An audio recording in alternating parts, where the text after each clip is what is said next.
आपको वो टाइम याद है जब आप किसी रिटेलर या किराने की शॉप पे सामान खरीदते थे और पेमेंट की टाइम पे छुट्टे ना होने की वजह से वो रिटेलर आपको टॉफियां पकड़ा देता था और आपको मजबूरी में वो टॉफियां लेनी भी पड़ती थी।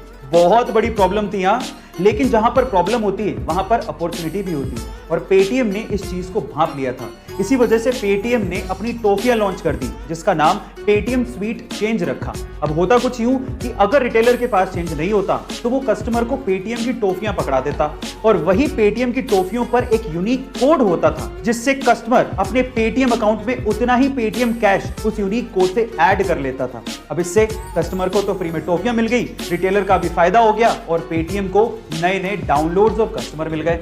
आपको ये आइडिया कैसा लगा चैट सेक्शन में जरूर लिखिए। जनरली क्रेडिट कार्ड को यूज करने से हम लोग डरते हैं, लेकिन एक आयरिश बंदा सिर्फ क्रेडिट कार्ड को यूज करते हुए मिलियनेयर बन गया। कैसे, मैं आपको बताता हूं। अगर आप क्रेडिट कार्ड यूज करते हो तो आपको ये पता होगा कि आप जितना यूज करोगे कंपनी आपको उतना ही ज्यादा रिवॉर्ड देती है। अब इस आयरिश बंदे ने उसी चीज का फायदा उठाया। ये बंदा क्या करता था, क्रेडिट कार्ड से सबसे पहले $500 का गिफ्ट कार्ड खरीदता, फिर उसके बाद उसी गिफ्ट कार्ड को वो एनकैश करता, फिर उसी कैश से क्रेडिट कार्ड का बिल वापस भर देता।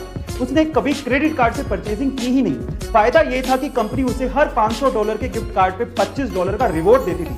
कभी खर्चा किया नहीं, ऊपर से $25 का रिवॉर्ड अलग से। ऐसे करते करते उसने $3 लाख इकट्ठे कर लिए, यानी कि लगभग 2,17,00,000। लेकिन एक दिन टैक्स डिपार्टमेंट की उसकी अर्निंग पे नजर पड़ गई, तब जाके ये बात खुली। लेकिन ये बंदा तब तक कमा चुका था।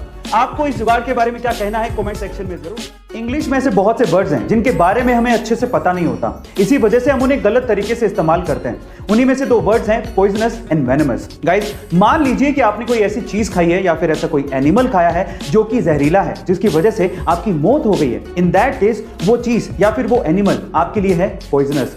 लेकिन अगर कोई एनिमल आपको बाइट करे या खाए और उसकी वजह से आपकी मौत हो जाए, इन दैट केस वो आपके लिए पॉइजनस नहीं है, वो आपके लिए है वेनमस। जैसे कि स्नेक आपके लिए है वेनमस। क्या इसके पहले तक इफेक्ट आपको पता था? और अगर नहीं पता था तो कमेंट सेक्शन में जरूर लिखिएगा। और ऐसे अमेजिंग वीडियोस के लिए शेयर, सब्सक्राइब एंड लाइक। मिलता है अगली वीडियो में।